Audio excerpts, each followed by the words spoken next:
Hello and welcome. In this video we'll be looking at the mission editor in the next video in the series for DCS for beginners. So come over to the right hand side here and click mission editor. You'll come to this page.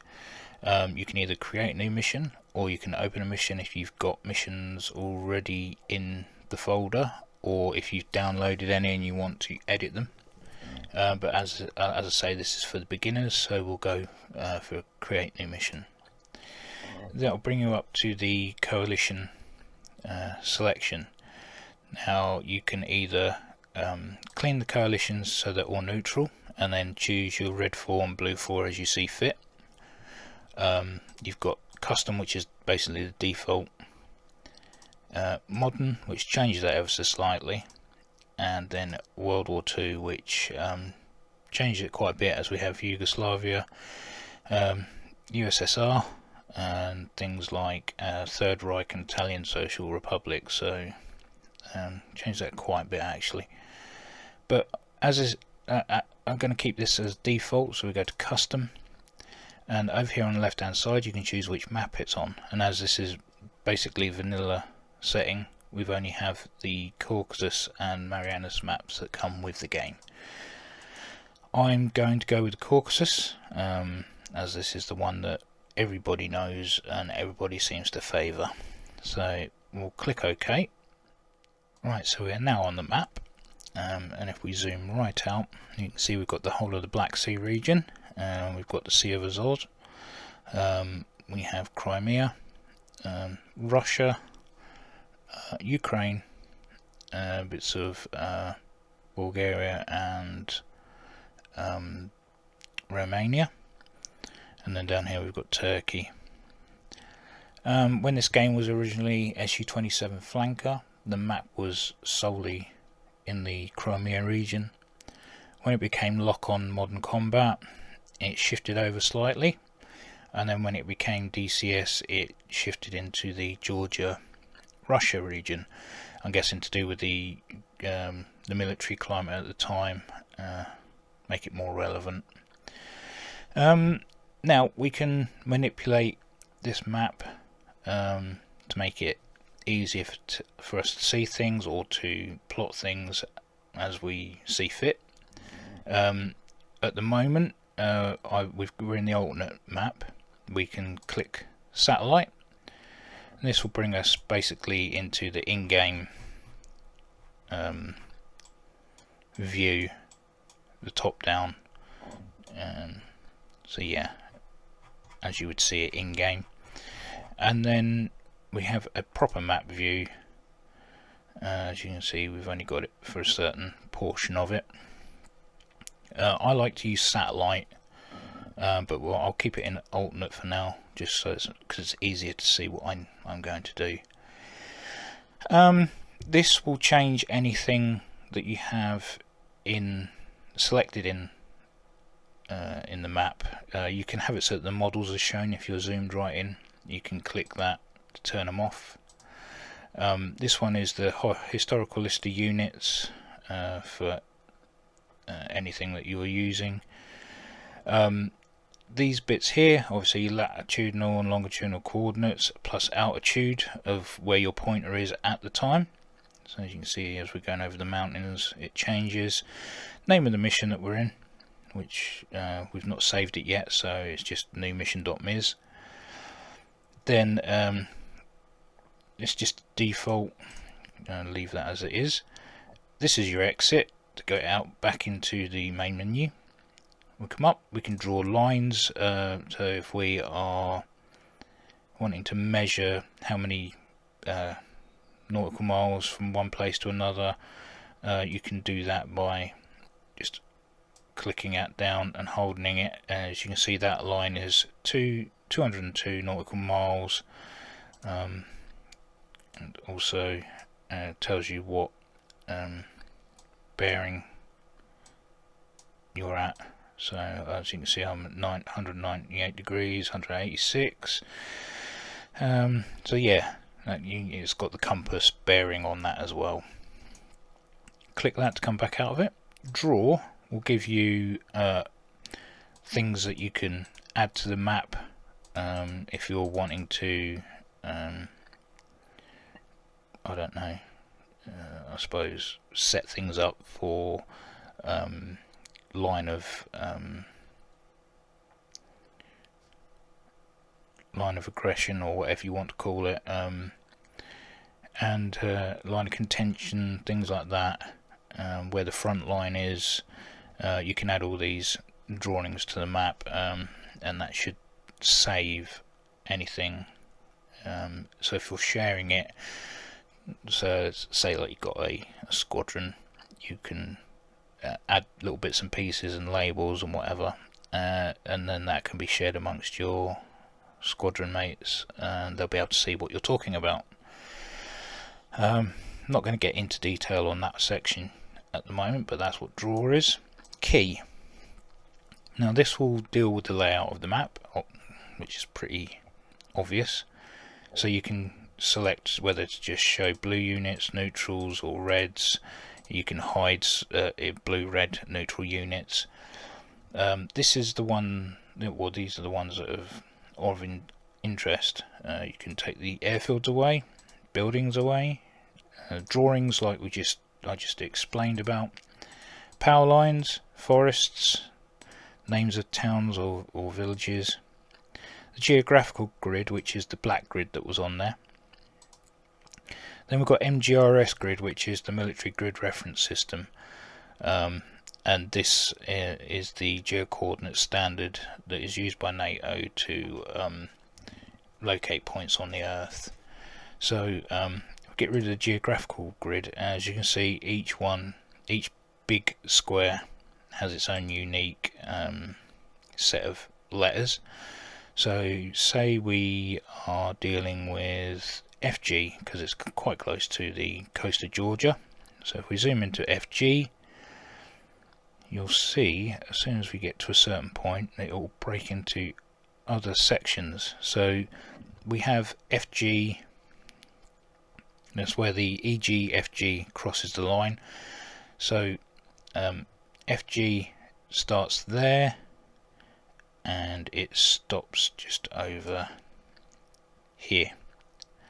So then it goes down, but it has its own set of squares inside the actual square itself. So then you can actually pinpoint what section of a point of that military grid reference system you're talking about. So you can say, oh, over to Foxtrot Golf, and then Foxtrot Golf 46. The enemy could be in that, has been spotted in that area.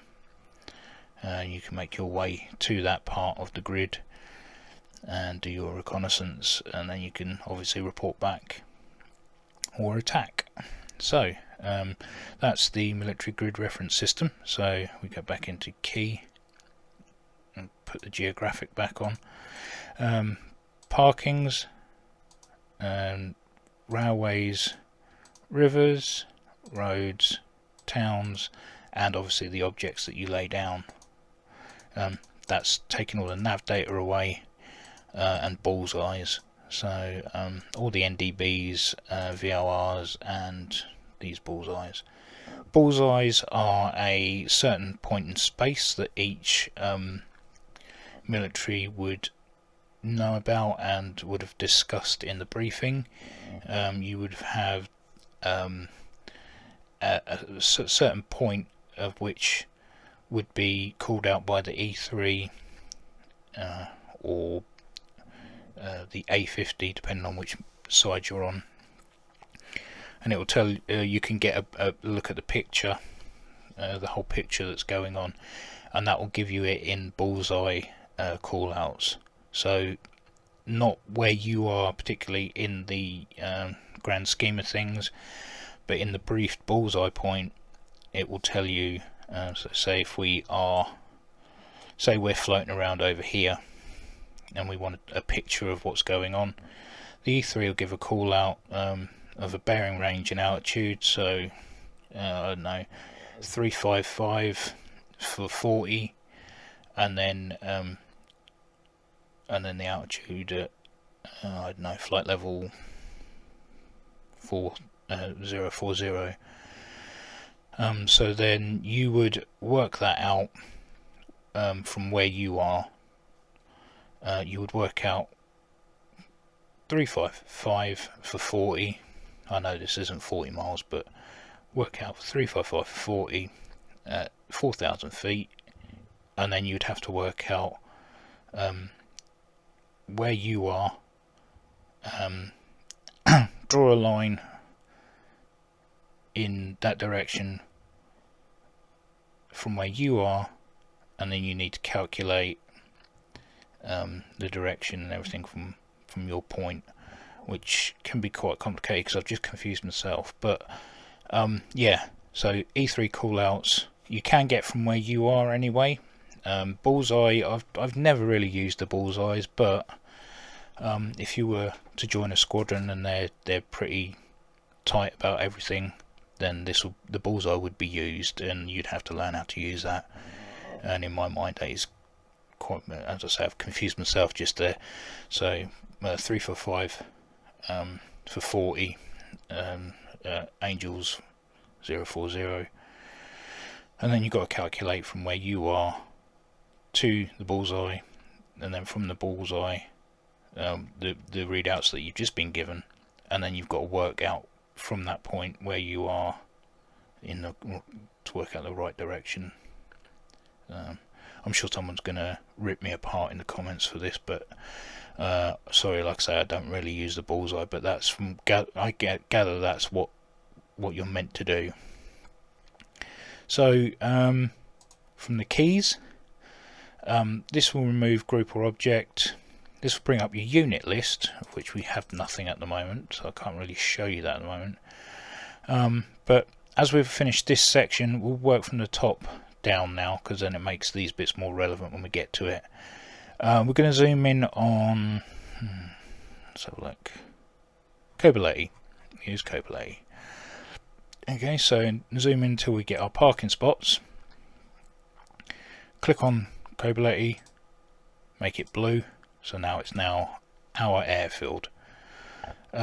So from the top, create new mission. We're already doing that now, so that's irrelevant. You can open a file. That's your save section there. This is to make your mission briefing. So if we click on that, and then you can write the briefings for each military and the situation, a little bit of story. And then you can actually add images, briefing images, so things like any reconnaissance photos and things like that. So click that again. Here we can change the weather, the clouds, temperature, wind speed, direction, fog, visibility, dust. It just, ever since the latest update for the weather, this section has got a lot more in depth, and it's fantastic. It really is good. You can go for dynamic, so you can pretty much make up your own weather, and it will go from there. As I say, you've got your temperature, your barrack systems, cyclone or anticyclone or none. Then you've got your pressure settings, where the cyclones are. I'm not a weatherman, so I don't know much about this stuff. You can set your turbulence, things like that. If we just go to the static, temperature again, you can set your time, plus or minus an hour. These buttons, since they've been added, have been a godsend, because sometimes previously you've had to set it up all cack-handedly, but this is just pretty much easy now.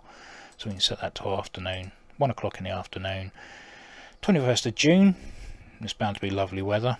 We can set that, I don't know, 27 degrees, and then we've got an absolute list of different types of cloud formations, and obviously we can add the rain, things like that. And if we're in the winter, we can add the snow as well. Wind speed 33 feet. I like to have wind set up. Makes it a bit more realistic, creates nice little waves in the water when you're flying over it, so it doesn't look like you're flying over a sheet of glass. Turbulence is obviously set up a bit of turbulence as well, because smooth flying is very rare.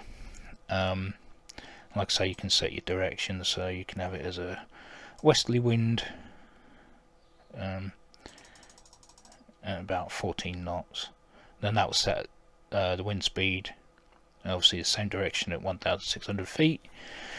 And then above 6,600 you can set it, because obviously different wind systems, the different layers, not everything blows in the same direction. I don't know if you've been out on a windy day, seen wind, low clouds blowing in one direction, high clouds blowing in another direction, which can really mess your mind up. But yeah, this is where you can just change all your layers so they're blowing at a really weird speed, really strong speeds in different directions.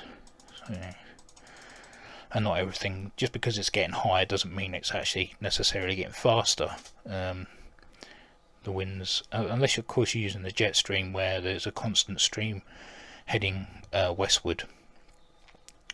This is obviously in an area where the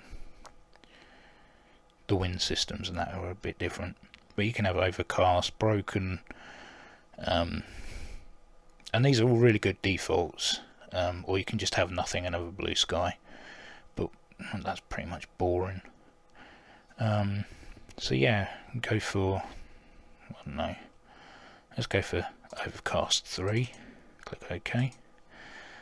You can set your base for the clouds, so that lower, I'll slide the bar down to about 5,000. There you go, I've got the wind set up just as a random.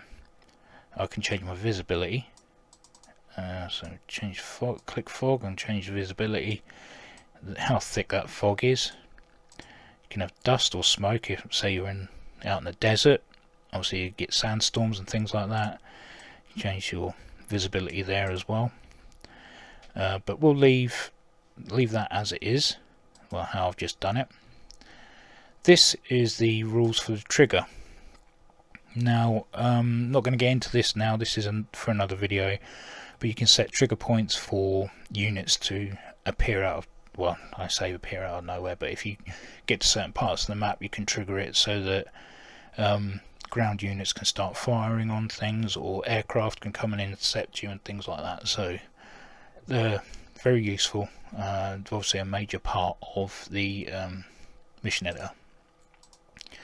Under that we've got mission goals.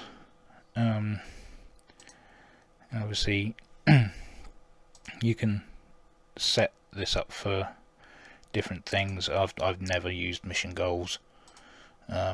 Usually in the mission, the triggers, you can set a win scenario so that when certain things have been reached it will say congratulations,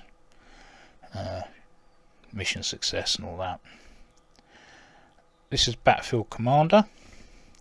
Now this has been put in with a certain add-on in mind. That add-on is, if I get this brain fart out of the way, Combined Arms. There we go. God's sake, my brain's not working properly this morning. So yeah, it's been made with Combined Arms in mind. You can set up a game master, tactical commanders for each side, JTACs so that they can illuminate targets for you, because you can make some of these vehicles drivable by pilots. So say you're in a multiplayer and you can, there'll be a section where you can have game master, tactical commander, JTACs, observers, things like that. You can go into you can become a JTAC and you can drive, say, something like a Humvee, and then drive that to a certain point. You can illuminate a target, set your laser code up, radio that in over SRS or whatever you're using, let them know the laser code, light it up, contact, say you're ready for coming hot.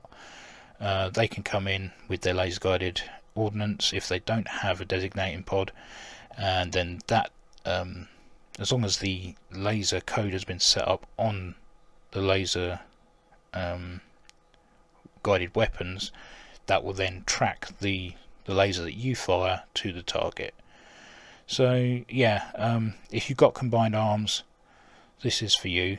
I have combined arms. I've never used it. I bought it because it was on sale and it looked like it could be quite fun to use, but when I started looking into it, it was at the time I was learning quite a lot of the more high fidelity aircraft, and my brain just didn't have enough space in it to learn any of the stuff that's in that. So I will get around to it.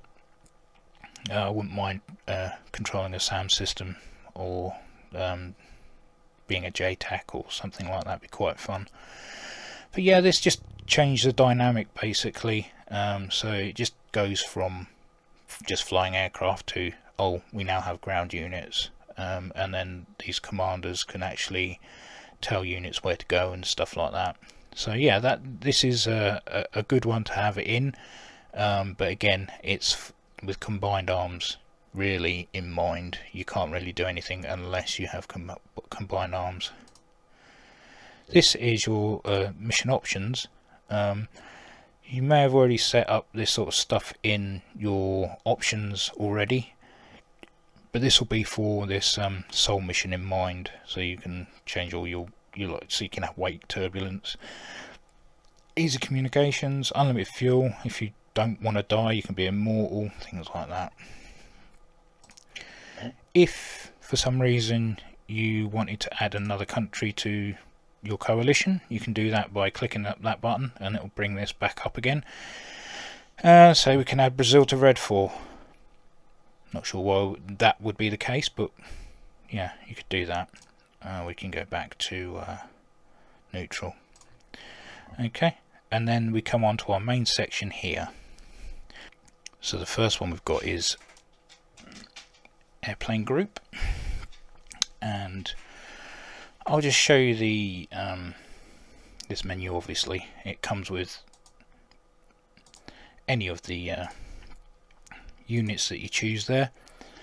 You can name your unit, the condition, whether it's in good condition or destroyed, which country, or you have combined joint task forces, you have blue or red, which will let you, I don't know if I mentioned at the beginning, but it can it means you can use any of the military assets that are in your coalition. So any of the countries that are in the blue, if I click that, I can use any of those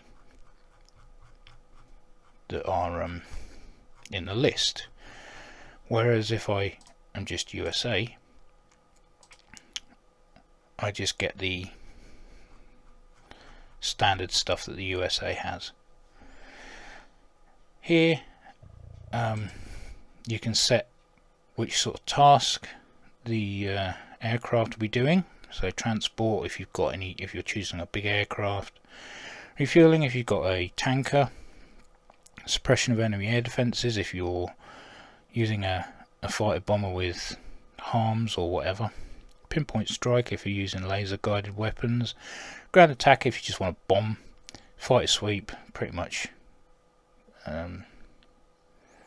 simple enough, just up in the air waiting for something to happen; escort, so you've got all your different so you've even got AWACS here. So if you choose an E3, you can set up an AWACS. In fact, I think that's what I'm going to do. So if we go to AWACS,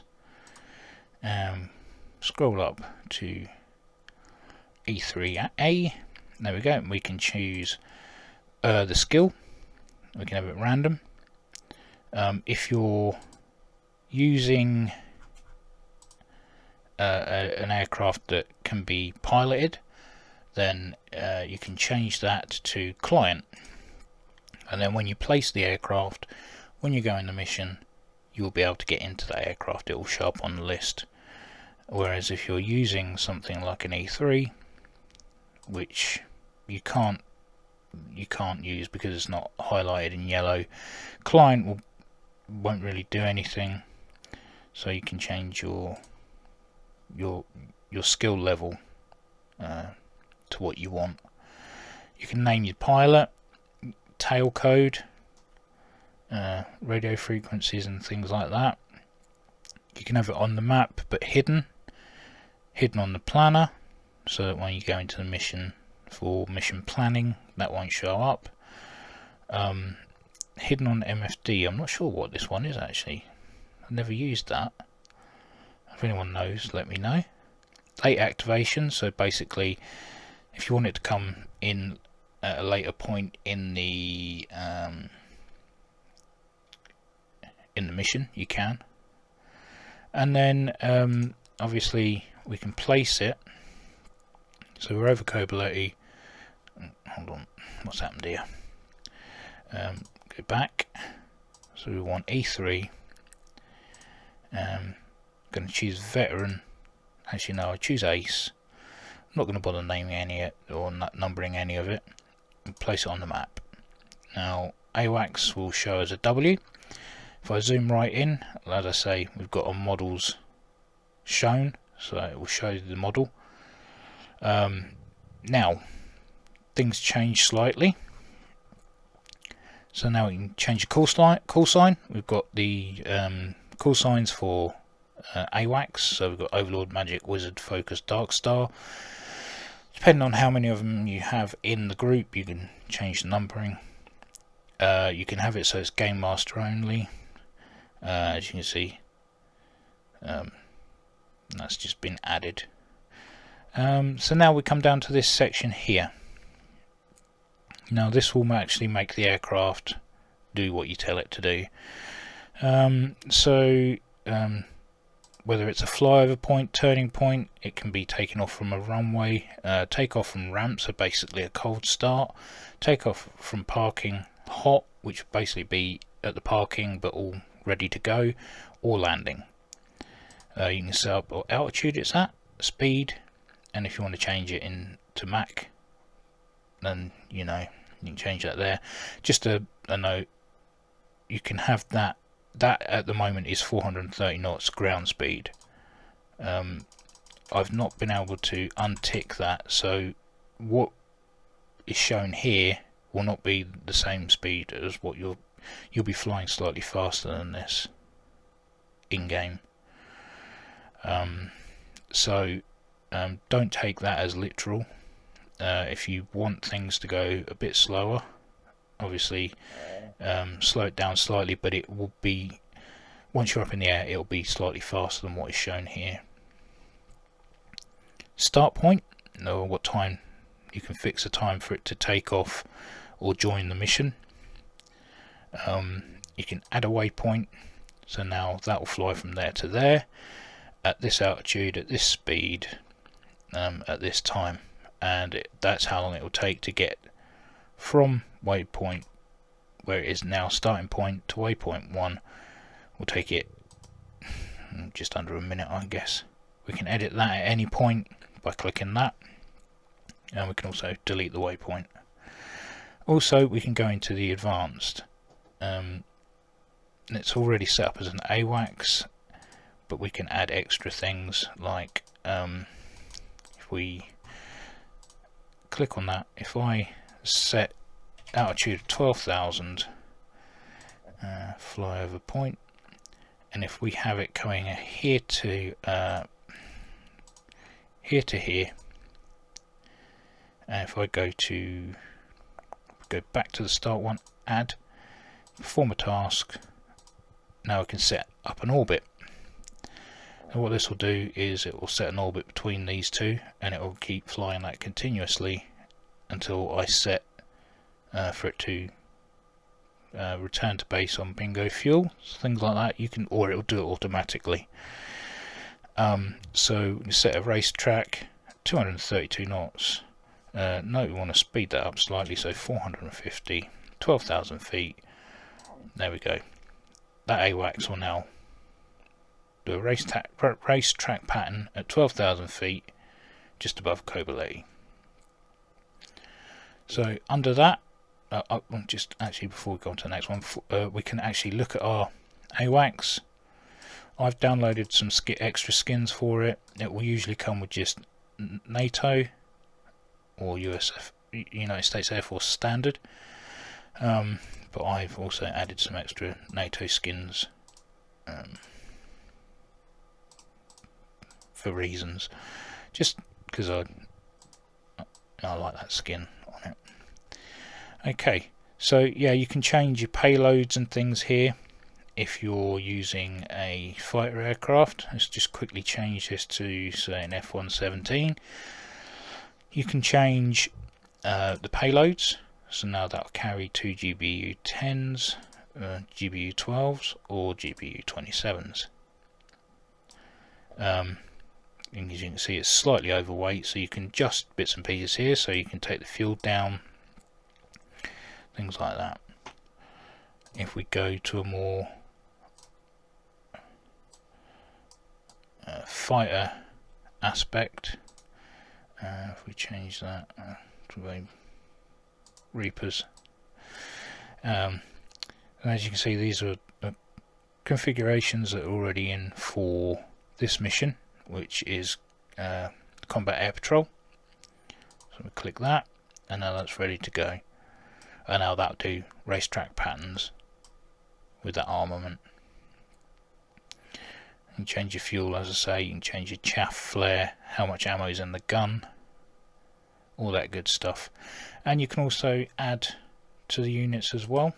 So we've got one there, we click here, now we've got 4. So we've got 4 units flying together, and they will all do the same thing. But as I say, we'll go back to E3. It's nice and simple. Obviously, I don't know my alphabet. There. Okay. So AWACS still on orbit, and then this one you can add extra bits and pieces, a bit more in depth. So that I'll show that in another video. And there's start times, route times, and average speeds and things like that on that tab there. If we add a helicopter, pretty much the same thing. Just choose helicopters from, so we go CH-53. Again, you can change your skill levels, names, condition, all of that is still the same. And then you can go in and, I don't know, use that for whatever you want to use it for. And again, you can add special tasks. You can embark, disembark troops or cargo transportation. Again, this is stuff for another video, but I'm just showing you quickly for the helicopter. Get rid of that. Ships, obviously, we need to be over water, so click a ship. High speed armed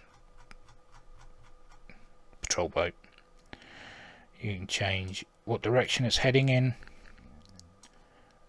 Its speed in knots here, 12 knots, 121 knots, blimey. You can set up how many waypoints it has, so from there to there to there to there, and it will go around in that circle. As I say, you can delete that. Set up, well, if there was anything to configure on this, then obviously there would be something to configure. If we go to Forrestal, and then we've got just an aircraft carrier there. You can change paints on some of these, but not all of them. And as I say, change name, skill level, heading again. In here, you can add different tasks. You can attack certain points, en route taskings, commands as well. So you can activate, deactivate TACANs or the carrier landing systems. As I say, it's pretty in depth. Here again is all your average speeds and route length and things like that. And then this is for adding supplies to the aircraft carrier if it's using any of its weapons. So you can resupply the ship. Delete that one. And then last but not least, for the active active units in the simulator, we are on the ground units. So just use the we just actually no, I'm going to change it to a Humvee. Put that there. So you can see we've got a guided missile on top of a Humvee. Change your paint schemes. That's a classic one that I used to see all the time at RAF Lakenheath and Mildenhall before they weren't allowed on our roads for reasons of crashing into stuff. So Humvees are a rare sight nowadays. So yeah, we changed the colour. We can change the direction in which it is heading. Not that it's really not that this really matters anyway, because you can set up your waypoints and that will face that way anyway. Another thing you can do with these, you can set it to off-road, or where's the nearest road? Nearest road is there or over there. Don't know if it's going to shoot over. Let's have a look. Click on road. There we go. And then it will follow that road. It will stay on here. So there we go. And it will just automatically snap onto the road using the waypoints. You can do line abreast if you've got more than one. These are all just the attack formations, and then you can do a custom. Again, you can change the skill levels, whether it's transportable by helicopter, and this is the bit that I was saying about in the combined arms thing. As long as this is ticked and you have JTACs added to the game, where was it? Battlefield Commanders there. So if we have JTAC operator on the blue there, when we go into the game, now that this has been selected as player can drive, this can now be used as a JTAC. So now you can use that to illuminate targets. So like I say, if it's on there as player can drive and it's got the tick, it can be added as a unit for the battlefield commander. And again, you can click that to make it transportable by helicopter or aircraft. And then you can make it visible before activation, so meaning it usually before a unit is activated or starts moving on the sim, you won't see it. The space on the ramp will not have anything in it. As soon as it comes time for the activation of the unit, it will just appear from nowhere and then start doing what it needs to do. I'm guessing this will let you have that unit visible before the actual activation time. Then again, you've got all different things in the perform tasks. So as you say, hold up a unit, fire at a point, assign a group, things like that. Again, this is more in depth. I'm just trying to show you the basics of the mission editor. Okay, so if we get rid of that now. Under that we have the modifiers template, and in here you can set up support vehicles and things like that for FARPs and different units. So you can save that template. In here is a static units. These all can be blown up, but we've got all the different countries, so we'll keep it as USA. Then we've got airfield and deck equipment, and you can add this stuff to aircraft carriers. So we've got forklifts, Tilly, and all the other bits and pieces that you can add. Then you've got animals. Strangely enough, there's a cow that you can select, so you can have a field of cows, and if you want to be a bit morbid, you can shoot a field of cows up, I suppose. Cargoes. Now these can be picked up by helicopter. Well, most of them can anyway. So you can set these up. So say like UH1H cargo. So that net can be slung underneath a Huey. Effects. So you can have like smoke. If you want to set targets up, and it's a training mission, you can put, I don't know, red smoke where the targets are, white smoke where the airfields are, things like that. Next we have ground vehicles. So got a Beaufort there, ancient thing. So we can have a static version of what I just showed you in the user or AI selectable units, but you can actually have a row of static ones. You can change their liveries, directions, which way it's pointing, and you can also link it to other units. You can have it as a dead unit, so it's already blown up. It's very, very in depth, so there's a lot to learn on here. Helicopters. So we've got the Cobra, but we do have things that aren't even in the list for flyyables. So we've got things like the MI-24, Hind D. So you can have Hind D on the deck, and we can move that onto a parking space. You can put it anywhere actually. That's the good thing about these. I mean, they don't have to actually be linked to a parking spot. So yeah, we've got Hind Ds, things like that. OH-58 Kiowa,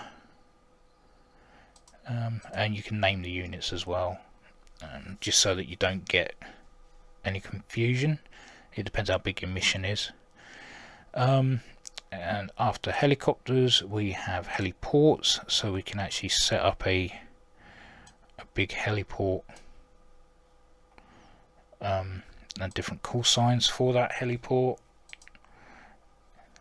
and supplies for things like ammo and fuel. You can link it to units, and yeah, so that will show up in the game as a helipad. Next up, personnel.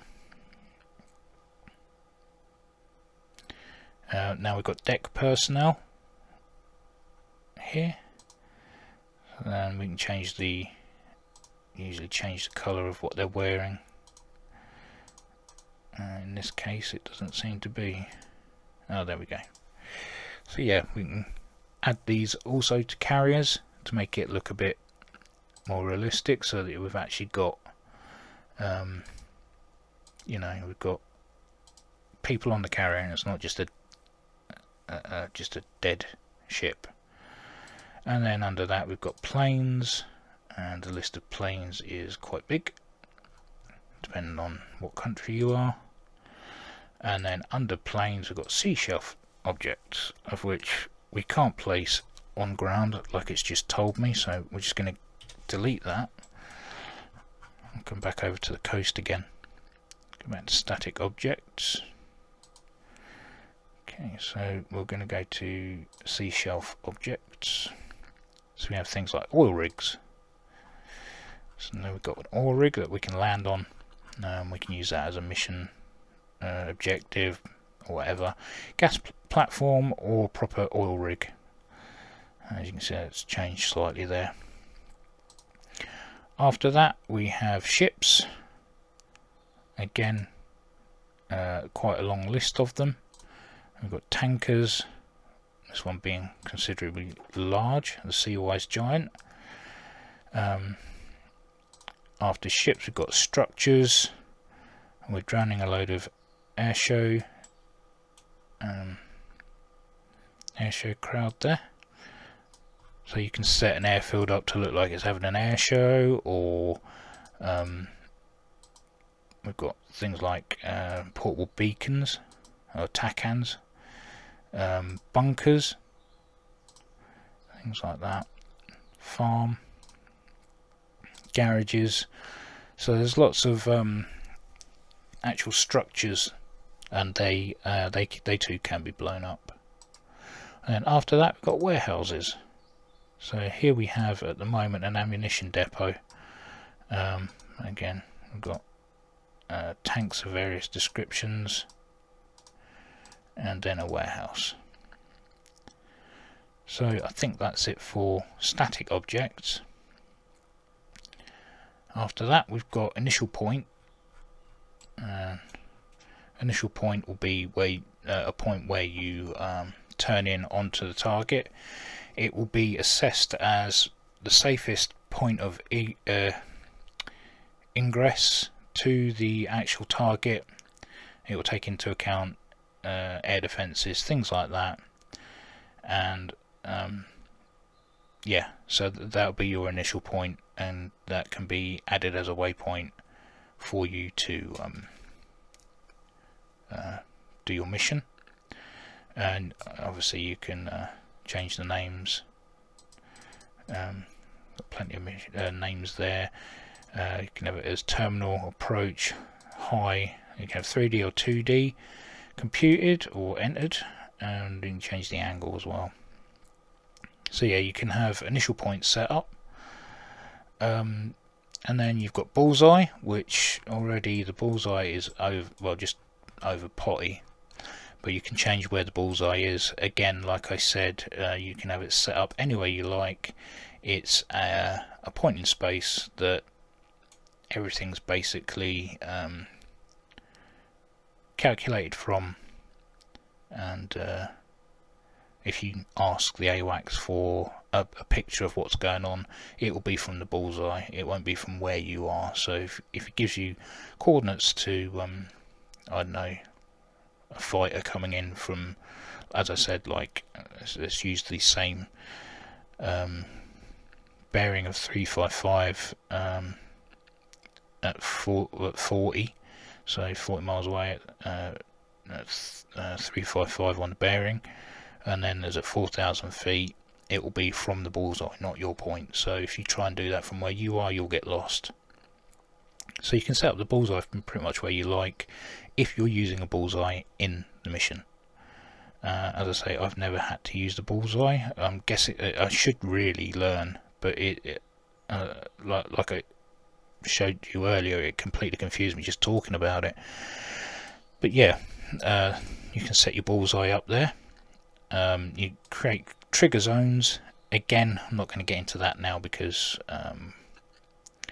yeah, that's a major video in itself, and that'll be used with the rules for trigger. And then you can view your trigger zone list. We don't have any, and this will show you units. So I've got a static warehouse, for some reason that's shown as a unit, and obviously we've got the E3 doing circuits, orbits over Cobalt. So yeah, we can get rid of, actually click on that, get rid of that. So now that we just have the AWACS doing orbits. So I know I confused myself. I hope it's not confused you. It's just basically skimming over the mission editor. I'm not really, some things I've gone into which I don't think I really should have done, because I should have saved it for another video, because I don't think I've sufficiently covered what I was talking about properly. But it's just a basic overlay of what the mission editor has, its potential, of which there is a lot of potential, and basically what it includes. So I will finish off with a shot of the E3 doing orbits. But if you've got this far, thank you for watching. And if you're watching it because you are new, stick with it. Take your time. There's really no rush. Forget anybody that thinks that you should know all this stuff. They started in exactly the same point as where you were. I was there at one point. I believe in helping people to get to better themselves and to learn at their own pace. There's no rush. It's not a race. DCS is going to be with us for a very long time, and yeah, just enjoy it. If you push yourself to the point of where you're having doubts and not enjoying it, slow the pace down, because if you're going to get into DCS and you're going to invest the money, it's going to cost you a lot of money. This isn't a cheap simulator to get into by any means. It's very intensive when it comes to working out the high fidelity things, even the mission editor. But the big bonus is it's free.